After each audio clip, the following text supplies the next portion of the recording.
કેમ છો બધા ખેડૂત મિત્રો, બધા ખેડૂત ભાઈઓને રામ રામ। આજે આપણે એક ખેડૂતની વેદના અને આજના ડુંગળીના બજાર ભાવ વિશે વાત કરીશું। એ પહેલાં ખેડૂત ભાઈઓ, આપ અમારી ચેનલ ઉપર નવા હોય તો ચેનલને સબસ્ક્રાઈબ કરી દેજો અને બેલ આઇકનને પ્રેસ કરી દેજો અને ખાસ કરીને આ વિડીયો ફેસબુકના માધ્યમથી શેર કરી દેજો, જેથી કરીને અન્ય ખેડૂત ભાઈઓ સુધી, સરકાર સુધી આ વાત પહોંચી શકે।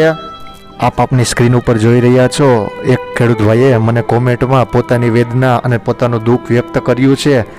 પોતે કહે છે કમોસમી વરસાદના કારણે મારો કપાસનો પાક નષ્ટ સાવ થઈ ગયો હતો અને કપાસના પાકમાં કોઈ જ પ્રકારનું વળતર મળી શકે એમ ન હતું। તેના કારણે કપાસ કાઢવો પડ્યો અને પોતે વિચાર કરે છે કે ડુંગળી વાવું તો 2 પૈસા કપાસના પણ મળે અને મારું સરભર આ વર્ષ ચાલ્યું જાય। પોતાની પાસે પૈસા નથી પણ પોતાના પત્નીના ઘરેણાં મૂકી પોતે પૈસા ઉપાડે છે અને ડુંગળીનું વાવેતર કરે છે। ડુંગળીનું વાવેતર તો કરે છે એનો વાંધો નહીં, પણ પોતે માર્કેટિંગ યાર્ડમાં લઈને આવે છે ત્યારે તમે સમજી શકો છો 180 રૂપિયા, 110 રૂપિયા, એટલે પોતે લોન ઉપાડી હશે એના ટૂંકમાં વ્યાજના પણ નહીં નીકળે એવી ખેડૂત ભાઈની પરિસ્થિતિ છે, એની એવી વેદના છે।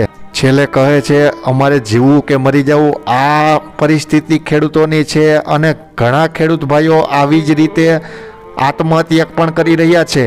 દેશભરમાંથી ઘણા કિસાન ભાઈઓ એવા છે કે જે પોતે પોતાનું ઉત્પાદન કરીને બજારમાં લઈ ગયો, પૂરતો ભાવ ન મળે, તેને પૂરતું વળતર ન મળે, તેના કારણે પોતે આપઘાત કરવાનો વારો આવ્યો છે। આ સરકારને ખેડૂતોની કોઈ જ ચિંતા નથી, પરંતુ કોઈ ઉદ્યોગપતિ ડૂબતો હોય તો પોતે તારી શકે એવી પોતા પાસે શક્તિ છે, પણ ખેડૂત મરે છે, આત્મહત્યા કરે છે, છતાં સરકારની આંખ ઉઘડતી નથી। આ સરકારની આ પરિસ્થિતિ છે। અત્યારના તાનાશાહી રાજમાં સરકારની ખૂબ જ દુઃખદ પરિસ્થિતિ સર્જાઈ રહી છે, જેનું કોઈને અનુમાન પણ નહીં હોય। સૌરાષ્ટ્રના તમામ સેન્ટરમાં નવી ડુંગળીની આવકો વધી હોવાથી ભાવમાં 50 થી 100 રૂપિયાનો મોટું ગાબડું પડ્યું છે। ડુંગળીના વેપારીઓ કહે છે બજારમાં જેટલી આવક છે તેના કરતાં વધુ ઓછી ડિમાન્ડ છે।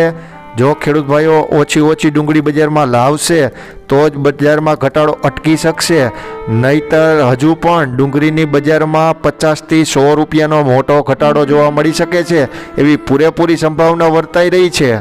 ખેડૂત ભાઈઓ, ડુંગળીની બજાર ઉપર આપનું મંતવ્ય શું છે? આપ કોમેન્ટ કરી અમને અવશ્ય જણાવી શકો છો। તો ચાલો જાણી લઈએ આજના ડુંગળીના બજાર ભાવ। રાજકોટ 125 થી 325 રૂપિયા, મહુવા 100 થી 387 રૂપિયા, ભાવનગર 150 થી 406 રૂપિયા, ગોંડલ 71 થી 371 રૂપિયા, જેતપુર 71 થી 347 રૂપિયા, વિસાવદર 124 થી 286 રૂપિયા, તળાજા 110 થી 351 રૂપિયા, ધોરાજી 70 થી 331 રૂપિયા, અમરેલી 200 થી 400 રૂપિયા, મોરબી 200 થી 400 રૂપિયા, અમદાવાદ 200 થી 400 રૂપિયા, દાહોદ 200 થી 500 રૂપિયા। સફેદ ડુંગળીની વાત કરીએ તો ભાવનગર 150 થી 300 રૂપિયા, મહુવા 200 થી 364 રૂપિયા, ગોંડલ 181 થી 331 રૂપિયા। બધા ખેડૂત ભાઈઓનો ખૂબ ખૂબ આભાર અમારી ચેનલને સપોર્ટ કરવા બદલ। આવો નવો સપોર્ટ આગળ કરતા રહેજો।